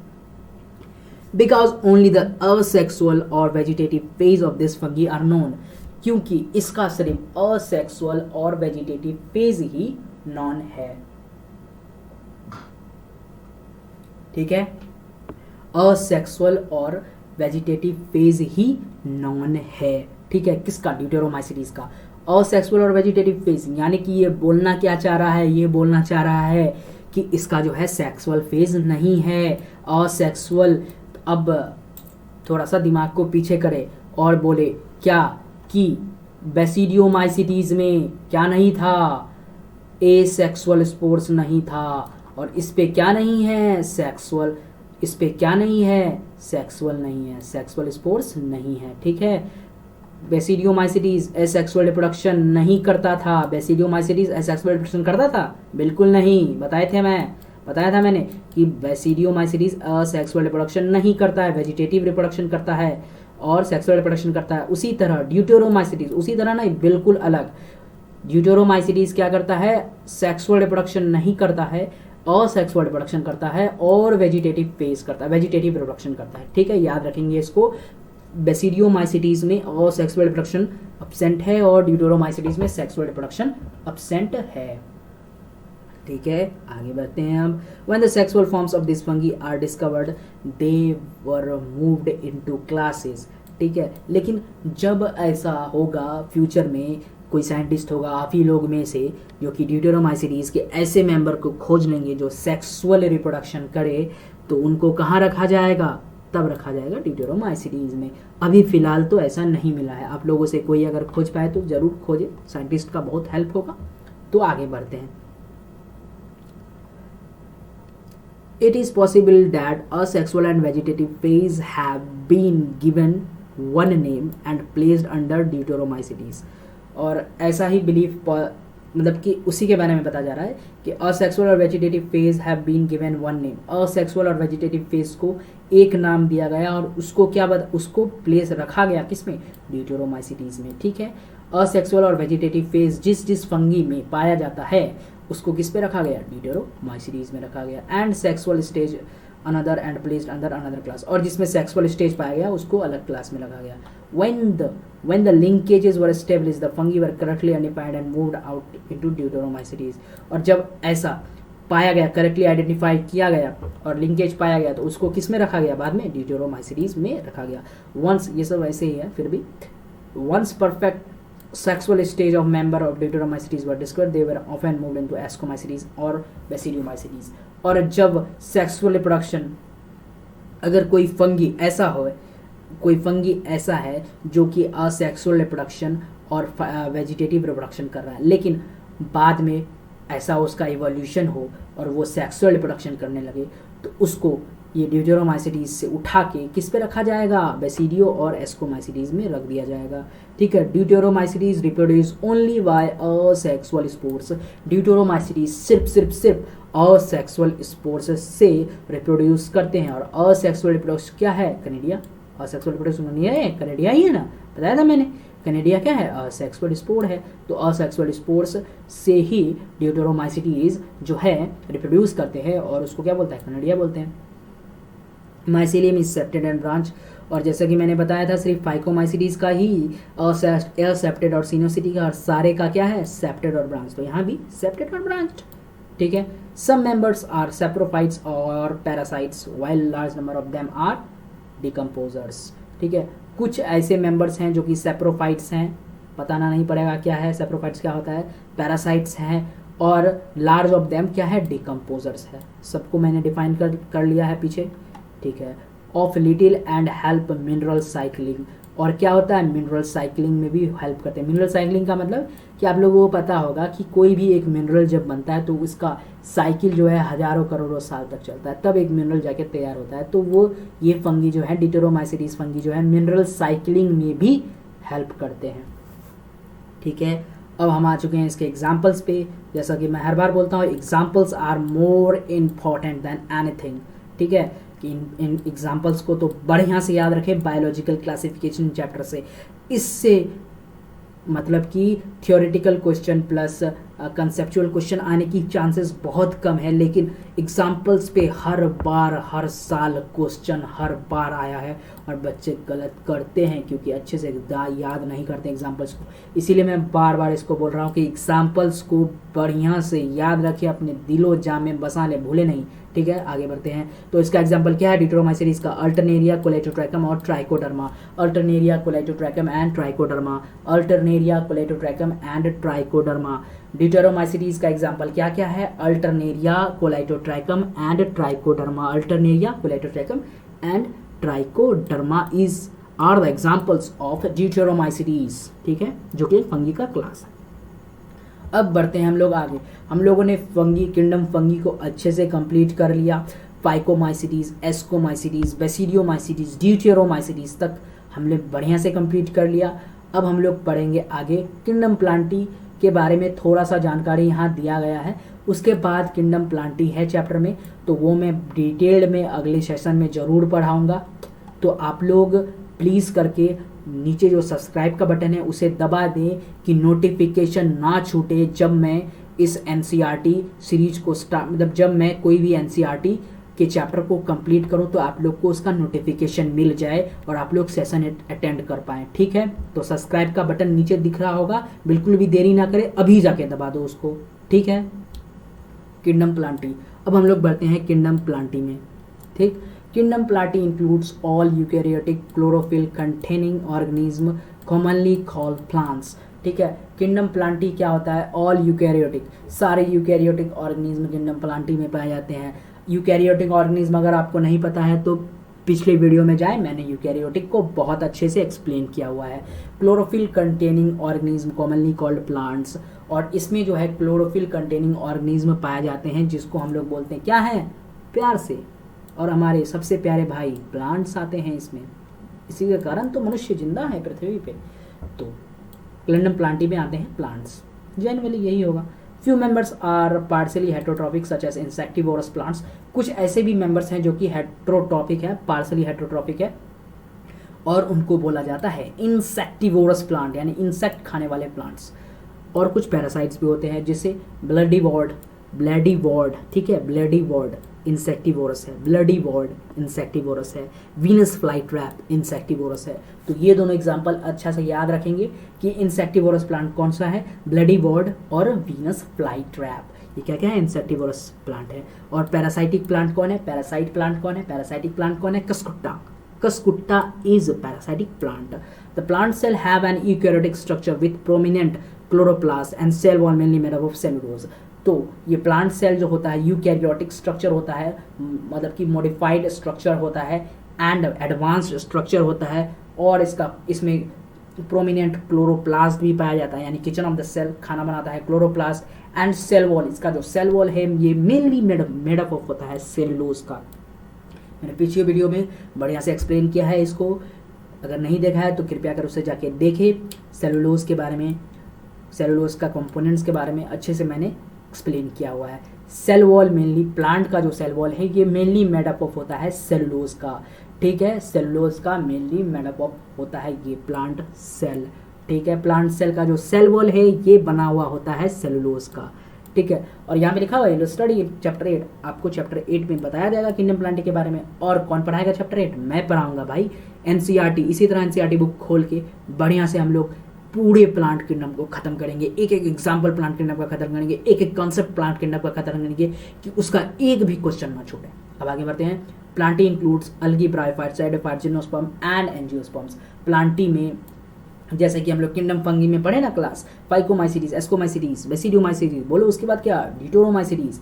तो उसी तरह प्लांटी में कौन कौन से होंगे, bryophytes, pteridophytes, gymnosperms and angiosperm. इसके बारे में डिटेल्ड में प्लांट किंगडम में पढ़ाया जाएगा, तो इसीलिए बोल रहे हैं सब्सक्राइब कर लो कि ना छूटे class. Life cycle of plants have two distinct phases. Plant का जो लाइफ साइकिल है ये दो डिस्टेंट फेजेस में बटा हुआ है। पहला है diploid sporophytic and the haploid gametophytic. Diploid जो प्लांट का साइकिल है इसको बोलते हैं हम लोग सेप्रोफिटिक, और हैप्लॉयड जो प्लांट का साइकिल है इसको हम लोग बोलते हैं गेमेटोफिटिक। ठीक है, the alternate with each other, जो कि एक दूसरे के साथ अल्टरनेट करता है। The length of haploid and diploid phases are whether these phases are free living and dependent on others. क्या होता है कि हैप्लॉयड और डिप्लॉयड फेजेस जो होता है, कुछ कुछ जैसे कि मेंबर्स हैं, जैसे ब्रायोफाइट्स का मेंबर जो है इसका जो हैप्लॉयड स्टेज है ये इंडिपेंडेंट है, और इसका जो डिप्लॉयड स्टेज है यानी कि सेप्रोफाइटिक स्टेज है ये डिपेंडेंट है किस पे, हैप्लॉयड स्टेज पे।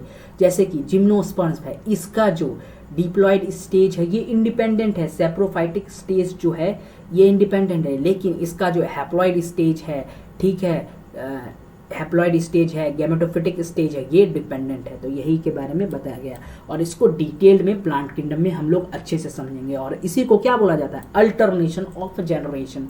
ठीक है, इसी को क्या बोला जाता है, अल्टरनेशन ऑफ जनरेशन। अब हम लोग आ चुके हैं किंगडम एनिमेलिया पे। वही किंगडम एनिमेलिया का भी यहाँ पे जो है एक ओवरव्यू दिया गया है, इसका भी डिटेल्ड आप लोग पढ़ेंगे चैप्टर 4 में, जो कि मैं ही पढ़ाऊँगा। पूरी एनसीईआरटी को एक साथ खत्म करेंगे हम लोग सब मिल, टेंशन बिल्कुल ना ले।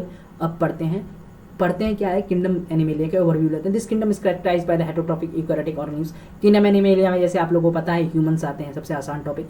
हेटेरोट्रॉफिक ऑर्गेनिज्म होते हैं, हम लोग क्या हैं, हेटेरोट्रॉफिक हैं, अपने खाने के लिए दूसरे पे डिपेंड है, पेड़ पौधे पे डिपेंड है, ठीक है। And multi cellular and their cells lack cell walls. और हमारे सेल्स में क्या होता है, सेल वॉल होता है क्या, किसी के पास है सेल वॉल, नहीं, सेल वॉल नहीं होता है हमारे सेल वॉल में, हमारे सेल में सेल वॉल नहीं होता है, सेल मेम्ब्रेन होता है। ठीक है, ठीक है। दे डायरेक्टली और इनडायरेक्टली डिपेंड ऑन प्लांट्स और फूड फॉर फूड।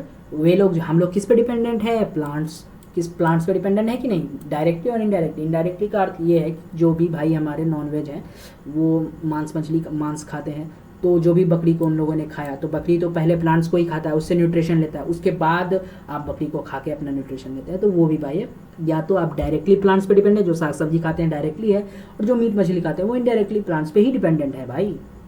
अब ऐसा कोई नहीं बोल देना कि मैं जो हूँ जानवरों पर डिपेंडेंट हूँ, नहीं, तुम भी प्लांट्स पे ही डिपेंडेंट हो, नॉनवेज हो तो क्या। आगे बढ़ते हैं।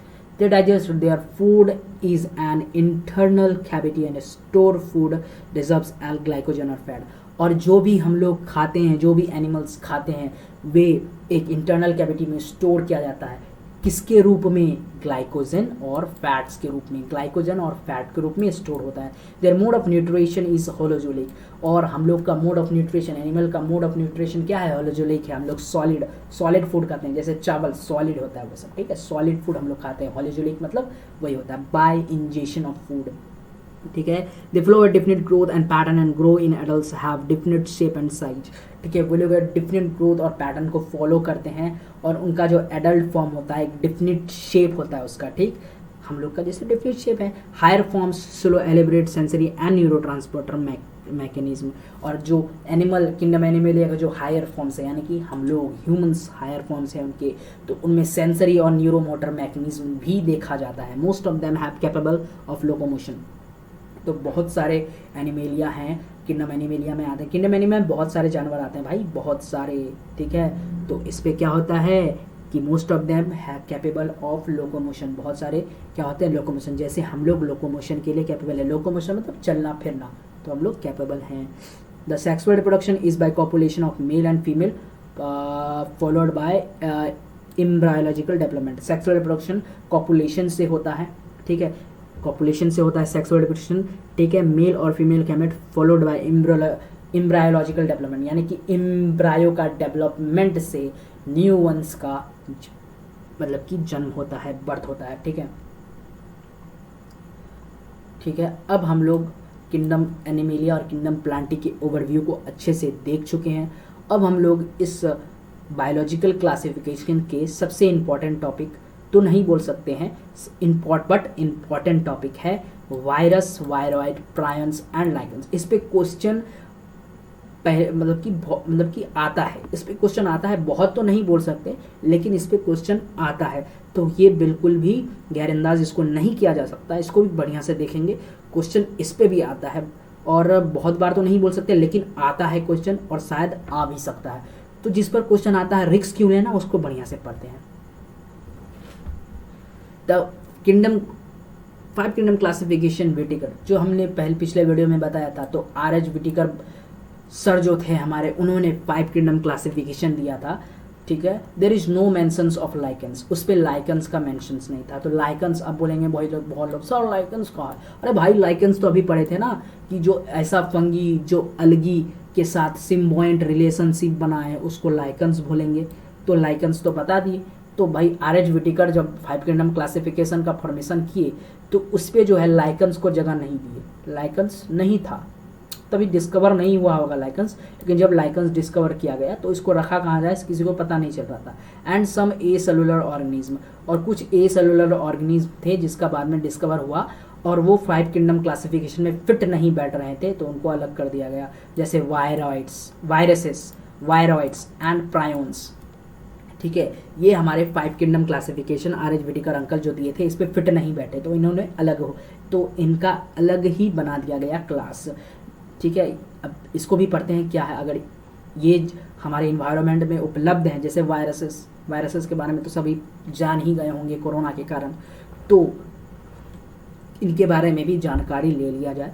All of us who have suffered the ill effect of common cold और flu known what effects viruses can have on us.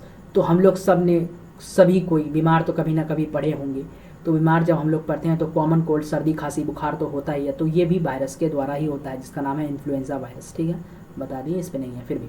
Even if we do not associate with it our conditions, viruses did not find a place in classification. तो viruses को जो है classification मिला नहीं।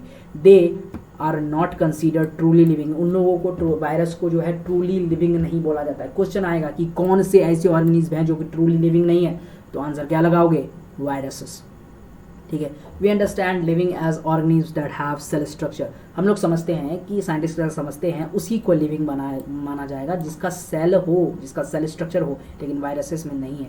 Viruses are non cellular organism, जैसा मैंने बताया viruses are non cellular organism होता है that are characterized by having inert crystalline structure outside the living cell, और वे लोग इनर्ट क्रिस्टलाइन स्ट्रक्चर पाया जाता है उसमें जो कि आउटसाइड होता है लिविंग सेल से। जैसा कि आप स्ट्रक्चर यहाँ देख सकते हैं वायरस का, और ये दूसरा स्ट्रक्चर है बैक्टीरियोफेज का, ठीक है। यहाँ पे स्ट्रक्चर है, देख सकते हैं आप लोग, अपनी एनसीईआरटी बुक में भी देख सकते हैं। क्वेश्चन कभी कभी आ जाता है, ये स्ट्रक्चर आ जाएगा और ये पूरा स्ट्रक्चर आ जाएगा और बोल दिया जाएगा, यहाँ पे ये सब को इरेज कर दिया जाएगा, बोल दिया जाएगा क्या है, तो यहाँ पे दे दिया जाएगा ऐसे, तो इसको देख लेंगे, ये क्या है, हेड है, ये क्या है, कॉलर है, ये क्या है, शीट है, ये क्या है, टेल फाइबर्स है, ठीक है। ऐसे दे दिया जाएगा, ऐसे गोल गोल बना दिया जाएगा, ऐसा फिगर बना दिया जाएगा, और यहाँ से ये आरएनए गायब होगा, या कैस्पिड गायब होगा। तो यहाँ पे आपको क्या लिखना है, ये आरएनए है, ये कैस्पिड है, ठीक है। Once they had infect a cell, अब आगे बढ़ते हैं। Once they had infect a cell they took over the machinery of the host cell to replicate themselves. एक बार वायरस हमारे अंदर चले गए तो हमारे बॉडी के सारे फंक्शंस को वो लोग टुक ओवर, कंट्रोल कर लेते हैं और अपना न्यूट्रिशन उससे करते हैं और अपने संख्या को बढ़ाते हैं, ठीक है, और होस्ट को हमारे को मार देते हैं, ठीक है। वायरस मीन्स वेनम, वायरस का मीन्स होता है, वायरस का मतलब होता है वेनम, वेनम मतलब जहर, और पॉइजनस फ्लूइड यानी कि जहरीला पानी, ठीक है। दिमित्री इवानोव्स्की जो थे 1892 में recognize certain microbes as casual organism. तो उन्होंने दिमित्री इवानोव्स्की जो था, इवानोव्स्की जी ने देखा था, क्या देखा था, कैजुअल ऑर्गेनिज्म को देखा था जो कि मोज़ेक डिजीज ऑफ टोबैको कर रहा था, ठीक है। तो सबसे पहले जो है इवानोव्स्की साहब ने ही वायरस का खोज किया था। They were found to be similar than bacteria because they pass through bacterial proof filters. लेकिन वे जो है बैक्टीरिया के तरह ही लग रहे थे, लेकिन बैक्टीरिया प्रूफ फिल्टर्स से वे लोग पास हो जा रहे थे। इसका मतलब ये है वे लोग बैक्टीरिया से भी बहुत छोटे थे। अब क्वेश्चन यहाँ आ सकता है कि कौन से साइंटिस्ट थे जिन्होंने mosaic disease, tobacco mosaic disease पे फर्स्ट बार वायरस को देखा था? तो कौन था? Dmitri Ivanowsky. इस ईस्वी में देखा था 1892 में। अब बहुत इंपॉर्टेंट इस पर क्वेश्चन आएगा। BW बेजर्निक, सॉरी MW बेजर्निक, BW मतलब बायो वाला, MW बेजर्निक पता नहीं हमको इसका मतलब, MW का मतलब नाम है, MW बेजर्निक नाम है, ठीक है। 1898 demonstrate the extract of infected plants of tobacco could cause infection in healthy plants and named at new pathogen, ठीक है, वायरस, ठीक है। और ऐसा क्वेश्चन आएगा कि कौन सा साइंटिस्ट जो था वायरस नाम दिया था? तो क्या करेंगे आप लोग? MW बेजर्निक, MW बेजर्निक जो थे पहली बार वायरस का इन्होंने नामकरण किया था, वायरस नाम दिया था वायरस को, ठीक है। पहले वायरस नहीं बोला जाता था, कुछ और बोला जाता होगा, लेकिन बाद में इन्होंने इसका नामकरण किया और बोला तुम्हारा नाम होगा आज से वायरस। और वायरस क्यों रखा इन्होंने? ये क्वांटेजम वाइवम फ्लूइडम, ठीक है। और इस फ्लूइड को बोला क्वांटेजम vivum fluidum, infectious living fluid. इसका मतलब क्या होता है? इन्फेक्शियस लिविंग फ्लूइड, ऐसा फ्लूइड जो कि इन्फेक्शियस हो। तो क्वेश्चन आएगा यहाँ पे कि क्वांटेजम वाइवम फ्लूइडम का जो है टर्म किसने दिया था? तो क्वेश्चन आंसर क्या होगा? MW बेजर्निक। बहुत बार क्वेश्चन आया है और आएगा भी। MW बेजर्निक ने क्वांटेजम वाइवम फ्लूइडम का क्या किया? टर्म दिया था, ठीक है। अब आते हैं हम लोग WM स्टेनले पे। WM स्टेनले ने 1935 पे showed that virus could be crystalline and crystal consist largely of proteins, ठीक है। WM स्टेनले ने बताया कि वायरस में जो है प्रोटीन्स होता है, वायरस जो है प्रोटीन का बनाया हुआ होता है, ठीक है, बना हुआ होता है, ठीक है।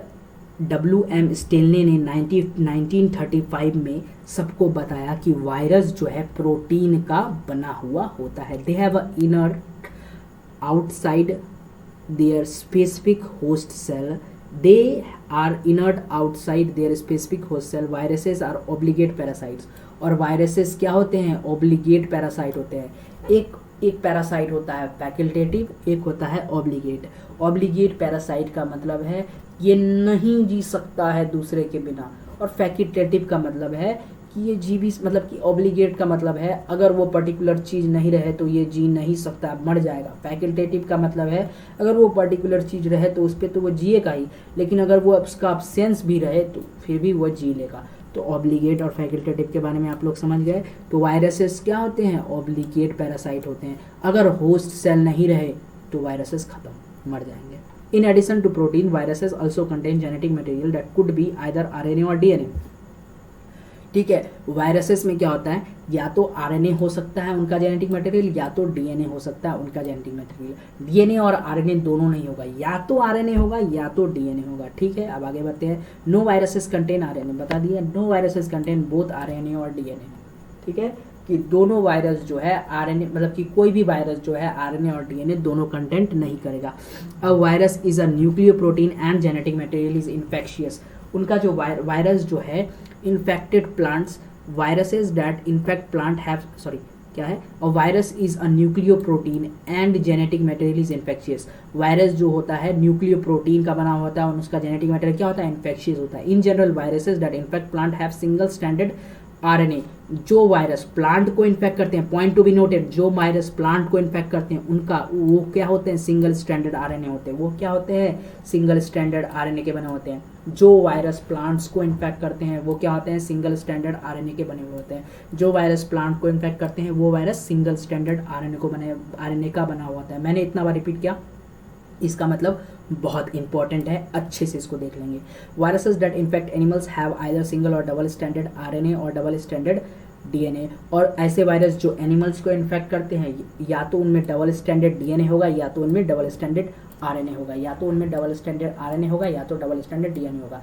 ऐसे वायरस जो एनिमल को इन्फेक्ट करते हैं या तो वो डबल स्टैंडर्ड RNA के बने हुए होंगे या तो डबल स्टैंडर्ड DNA के बने होंगे। और बैक्टीरियल वायरस और bacteria virus that infect bacteria are usually double standard DNA viruses. और ऐसे वायरसेस जो कि बैक्टीरिया को भी इन्फेक्ट कर सकते हैं वायरस, वो क्या होते हैं, डबल स्टैंडर्ड डीएनए वायरस होते हैं। वो डबल स्टैंडर्ड डीएनए होते हैं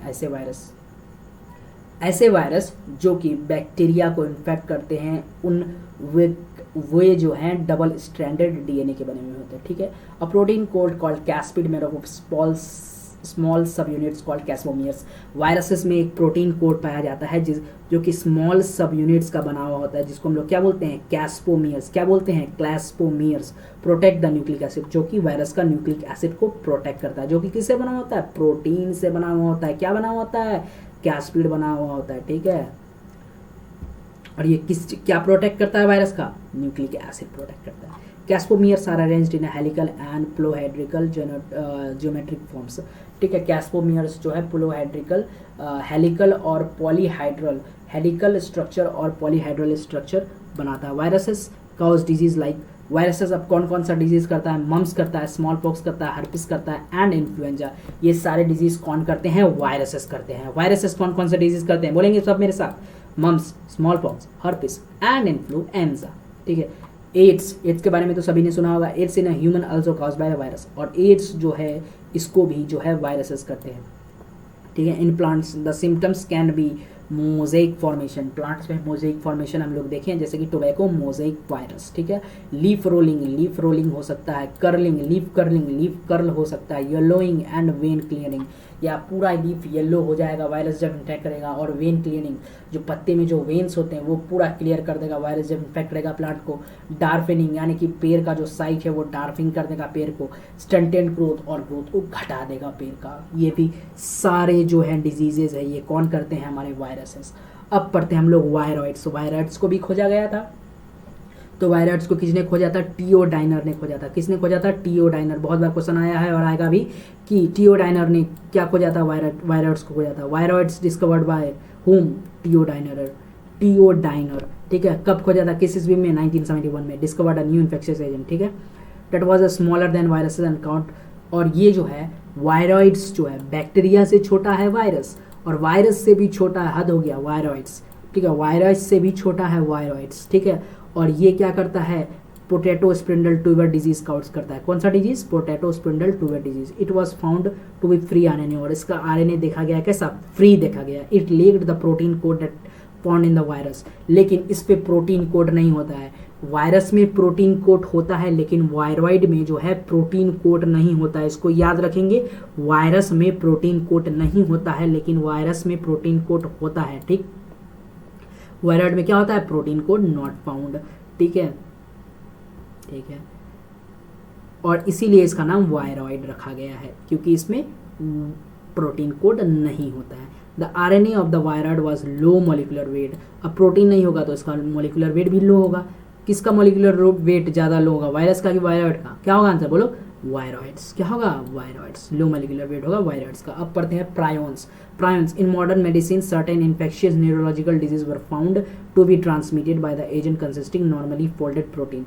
कुछ ऐसे नए नए मतलब कि बीमारी आने लगे, तो न्यूरोलॉजिकल डिजीज जिसको बोलते हैं, ट्रांसमिट होने लगा, were found to be transmit, जो कि मतलब कि कुछ नए नए डिजीजेस का डिस्कवरी होने लगा। ठीक है। जो कि न्यूरोलॉजिकल डिजीज थे, जो कि अब नॉर्मल फोल्डेड प्रोटीन्स के कारण होते हैं। तो कौन करता था, ये प्रायोन्स करता था। Agents was similar in size of virus, और ये भी जो है वायरस के तरह सिमिलर इसका साइज था।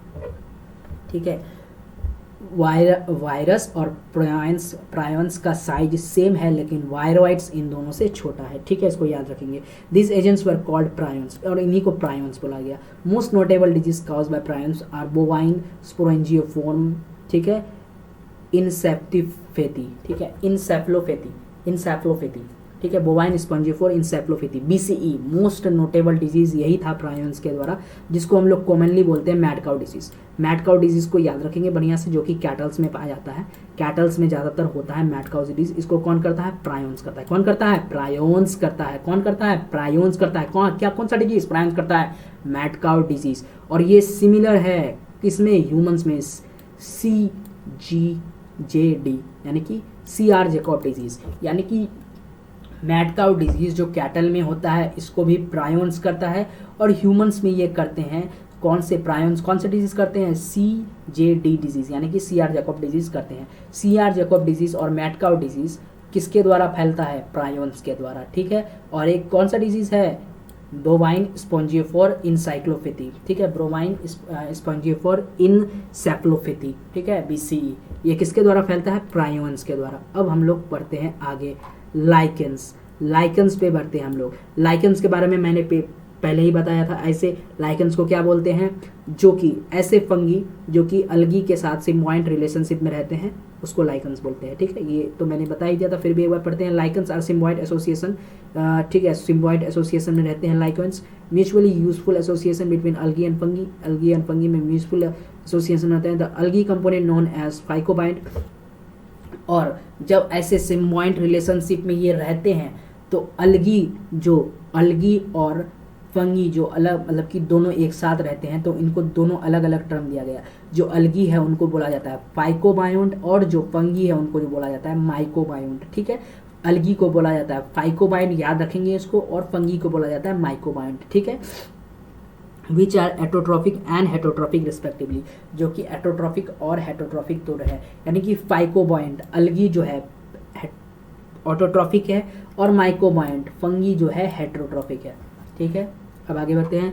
अलगी prepare food for fungi and fungi provide shelter and absorb mineral nutrients यानी कि एंड वाटर, यानी कि अलगी जो है प्रिपेयर करते हैं फूड सनलाइट के हेल्प से, क्योंकि ये फोटोसिंथेटिक है, ऑटोट्रॉफिक है, तो ये क्या करता है, प्रिपेयर करता है फूड फंगी के लिए, और फंगी क्या करता है, इसको प्रोवाइड कराता है शेल्टर और एब्जॉर्ब करता है मिनरल न्यूट्रिएंट्स और वाटर इसके पार्टनर के लिए, यानी किसके लिए, अलगी के लिए। अलगी फंगी को क्या देता है, मैंने बोला था सिम्बायोट रिलेशनशिप में जो रहेंगे वो क्या करेंगे, तुम मेरा फायदा पहुंचाओ मैं भी तुम्हारा फायदा पहुंचाऊंगा।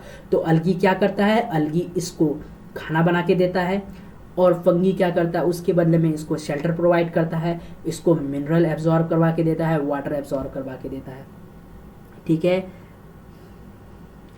If one show lichens in nature one would never imagine that they would have different organism. अगर आप लोग कभी लाइकन्स को देख ले तो आपको ऐसा कभी फील नहीं होगा कि दोनों अलग अलग ऑर्गेनिज्म है, आपको लगेगा कि दोनों एक ही है। Lichens are very good pollution indicators. Lichens को जो है बहुत अच्छा पॉल्यूशन इंडिकेटर कहा जाता है, क्योंकि जहाँ पॉल्यूशन होगा वहाँ लाइकन्स कभी नहीं ग्रो करेंगे। They do not grow in polluted areas, यानी कि अगर आपके आसपास पॉल्यूशन है तो लाइकन्स आप लोग कभी नहीं देख पाएंगे, और अगर आपके पास स्वच्छ साफ एरिया है तो लाइकन्स जरूर मिलेंगे आप लोगों को। लाइकन्स को क्या बोला जाता है, याद रखेंगे, बार बार क्वेश्चन आया है, pollution indicators. Dash are called pollution indicators, कौन, लाइकन्स, ठीक है। और ये पॉल्यूटेड एरिया में जो है ग्रो नहीं करते हैं, ठीक है। हमने थैंक यू वेरी मच आ गया, हमने बहुत अच्छे से बायोलॉजिकल क्लासिफिकेशन चैप्टर को कंप्लीट किया। 2 वीडियो में भले ये कंप्लीट हुआ है। पहले वीडियो में हम लोगों ने इसका introduction kingdom Monera protista complete किया, दूसरे वीडियो में हम लोगों ने किंगडम फंगी, ठीक है, उसके बाद क्या किंगडम एनिमेलिया का ओवरव्यू, किंगडम प्लांटी का overview, plus viroids, prions, lichens, इन सब को देखा, ठीक है। अच्छे से बायोलॉजिकल क्लासिफिकेशन कंप्लीट हो चुका है। अगर आपको इसका PDF चाहिए, मैंने जो इंपॉर्टेंट क्वेश्चन टिक लाइन किया है, इसका PDF चाहिए तो लिंक डिस्क्रिप्शन में मैं टेलीग्राम चैनल का दे दूंगा, उसको जाके ज्वाइन कर ले। उस पर आप लोग अपडेट भी हो जाएंगे कि मैं जो भी वीडियो डालने वाला हूँ। और सबसे पहले तो चैनल सब्सक्राइब कर ले, नीचे सब्सक्राइब का बटन दबा रहा होगा, और अभी तक यहाँ तक आ गए हैं और सब्सक्राइब नहीं किए तो कृपया सब्सक्राइब कर ले, क्योंकि पूरी NCERT सीरीज में सारी NCERT चैप्टर्स को कंप्लीट कराया जाने वाला है। तो एक भी चैप्टर ना छोड़े, क्योंकि हर एक चैप्टर मार्क गेनिंग चैप्टर है, हर एक चैप्टर इंपॉर्टेंट है, हर एक चैप्टर से क्वेश्चन आता है। तो सब्सक्राइब कर ले कि कोई भी सेशन आपसे मिस ना हो, कोई भी नोटिफिकेशन आपसे मिस ना हो। और अगर इसका PDF चाहिए तो मैं लिंक डिस्क्रिप्शन पे दे दूंगा, किसका, टेलीग्राम चैनल का, उसको जाके ज्वाइन कर लेंगे। अगर मुझे दिखेगा कि ज़्यादा लोगों ने ज्वाइन किया है तो मैं PDF जल्दी से जल्दी डालने का कोशिश करूँगा इसका, और अगर कम भी लोग ज्वाइन करेंगे तो कोई बात नहीं, मैं PDF कल तक ज़रूर डाल दूँगा, ठीक है। और अगर आपको बायोलॉजिकल क्लासिफिकेशन का क्वेश्चन चाहिए, इस पर DPP सॉल्व करना है, तो मुझे टेलीग्राम चैनल ज्वाइन करके या नीचे कमेंट्स पे भी बता सकते हैं कि sir we want questions, we want DPPs. और कैसा लगा वीडियो कमेंट सेक्शन पे ज़रूर बताइएगा। अगर कुछ गलतियां हो गई होंगी तो वीडियो पे कमेंट सेक्शन पे बता दीजिएगा कि मैं जब आगे वीडियो बनाऊंगा तो कुछ इम्प्रूवमेंट के साथ आ पाए। बिल्कुल नहीं शर्माइएगा, जो भी गलती आप लोग को दिखे कृपया कमेंट सेक्शन में उसे बताएं और क्या क्या इम्प्रूवमेंट ज़रूरी है वो भी बताएं। ठीक है, जो भी आप लोग को लगता है और जो भी आप लोग को नीड है। अगर कोई भी डाउट है तो टेलीग्राम चैनल का डिस्क्रिप्शन पे लिंक है, उसको ज्वाइन कर लेंगे और कोई भी डाउट होगा तो डाउट सेक्शन मतलब कि टेलीग्राम चैनल पे पूछ लेंगे। मैं बताने का कोशिश पूरा करूंगा और बताऊंगा भी। और अगर इसका पीडीएफ चाहिए तो टेलीग्राम चैनल पे मिल ही जाएगा।